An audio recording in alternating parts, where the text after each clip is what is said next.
Okay, so today we are going to learn a little bit about fabric. I'm just going to touch on some very basic fabric principles, and I hope you get something out of this because I did. All right, so first off, let me read an excerpt from the quilting book, Quilts, Quilts, Quilts. Quilts, Quilts, Quilts. She says, fiber content is important when purchasing your fabric for your quilts. The content determines the way in which the fabric will respond to manipulation. We strongly recommend that you purchase 100% cotton fabric.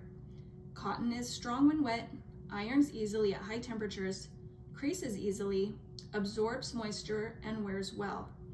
Read the label on the bolt end of the fabric to determine the fiber content. Quilters need to purchase good quality, color-fast cotton fabric that is treated with finishes to control shrinkage, resist soil, and resist wrinkling. Okay, so I know quilters are going to use whatever they want to use for quilts. That's great. There's a lot of different types of quilts, art quilts, useful quilts, art wall hangings. Again, you have to know the rules before you can break the rules. So starting with a 100% strong cotton quilting fabric that is of good quality and color fast is going to be your best bet as a new beginning quilter. Okay, so here I have my 1 yard cut of fabric. And we're just going to talk a little bit about the anatomy of fabric really quickly. Fabric is made up of lots of threads, and they are woven together. They are woven, there's the warp, which is the grain that goes parallel to the selvage, and there is the weft, and that is the grain that is perpendicular to the selvage. If you picture a weaving machine, I don't know if you can, or a woven rug, you know that the yarns and threads, they go over and under each other. Or if you picture like a traditional apple pie, right, with the lattice work, just picture that and how the dough is, over and under each other. This is the same thing, only to a much tighter and smaller degree. These threads are tiny, right, and they are condensed together to give us this beautiful fabric.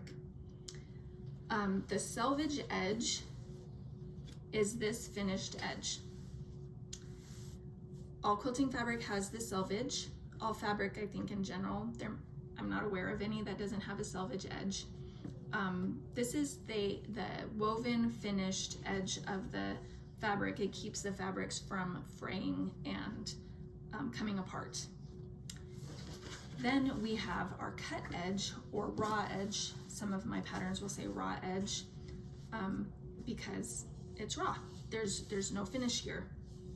And you can see the threads coming out along the edge, okay? So that's your raw edge, that's your unfinished edge, your cut edge.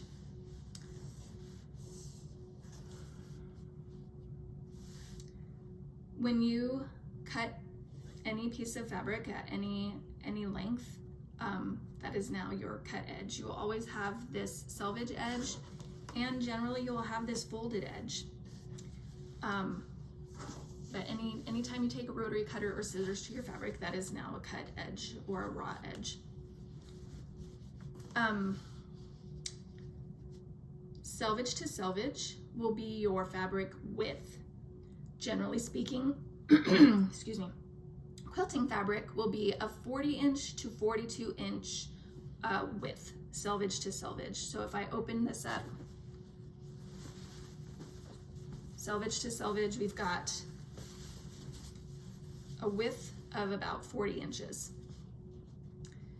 The length of your fabric is however long you ask for it to be cut to. This is a 1 yard length of fabric.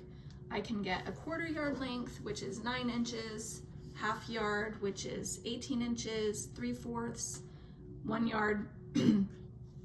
So it's whatever length you choose, 15 yards, 10 yards, that is your length.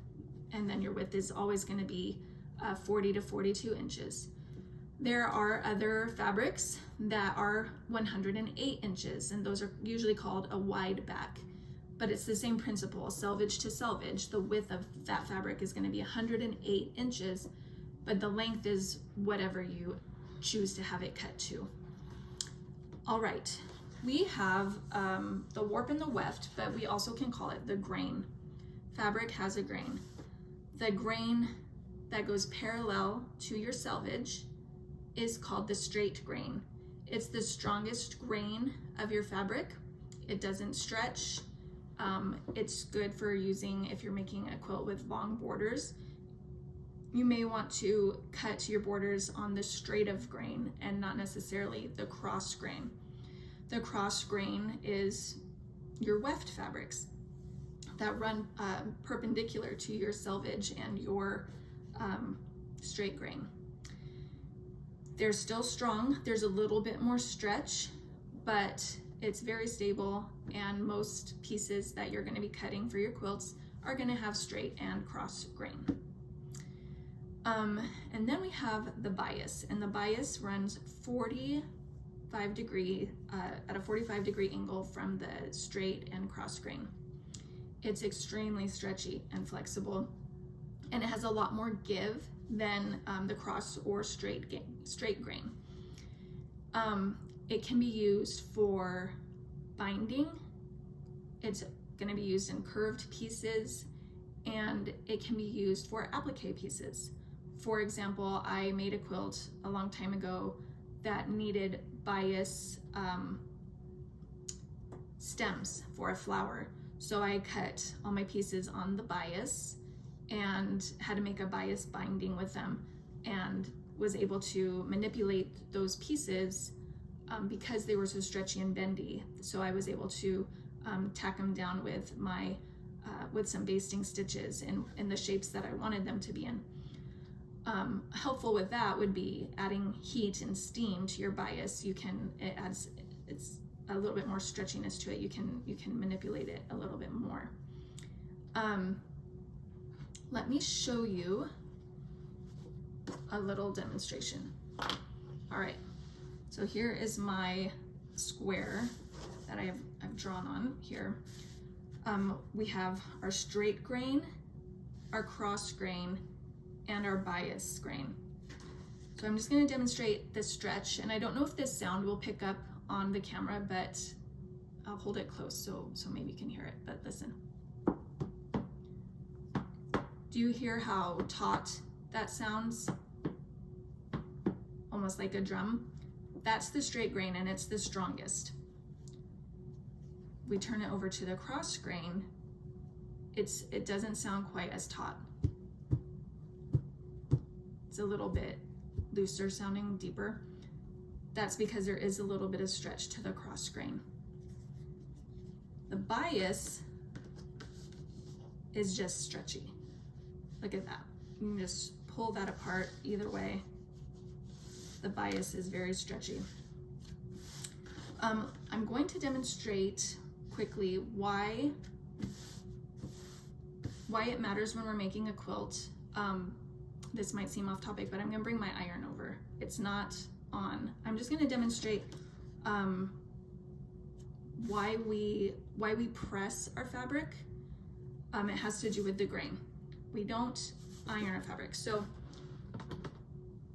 it is on. Be very careful. Okay, I'm not gonna touch it to it because it's on. When we press a quilt or fabric, we don't want to circularly or willy-nilly iron our fabric. Like, we're not trying to dig into it. You really want to press. You can use steam. I recommend starch on all your fabric as you're gonna make a project. The starch will help stiffen your fabric so that you can get more accurate cutting and stitching. But the pressing is a very important step in every single quilt. And if you do it right, then you won't have the fabric manipulation that you can get with heat and steam and starch. You want to press. Press and hold, press and hold. You don't want any of this movement, because what we've seen with this bias is then that it becomes unstable. You can, you know, press it with the straight of grain. It doesn't manipulate the fabric quite as much, but many patterns will call for a half square triangle or any piecing, right? There's so many pieces that have that bias edge seam allowance, such as a half square triangle. Let me demonstrate with this. So this quilt block is part of my, it's one of my leftovers from my In the Big Woods quilt. Notice it's on the diagonal.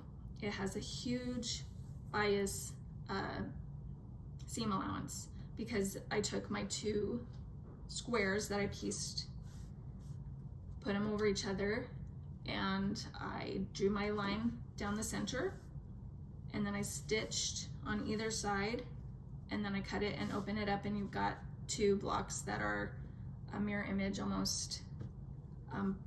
But the reason I like to stitch on either side of that drawn line first before cutting is because it helps give stability to that bias seam or that bias grain. It's still going to be stretchy. You still want to be careful, and you don't want to dig your iron in, but it helps it be a little bit more stable when you don't cut directly on the bias and then try to piece it from there. The heat and just moving the fabric around can warp your fabric a little bit, so your piecing and your quilt may not end up being as accurate. So just be aware of that with your bias. All right, well, I hope you learned something today. If you have more questions, leave comments in my comment section. If I made a mistake, let me know, and I'm happy to clear it up. I look forward to more videos in the future, and join me this summer as we make our summer break quilt. It's a quick finish quilt. You can work on it 15 minutes a day and feel like you got a lot accomplished. Summer's busy and kids are home from school, so taking 15 minutes a day for ourselves is not too bad. So join me and have a good day.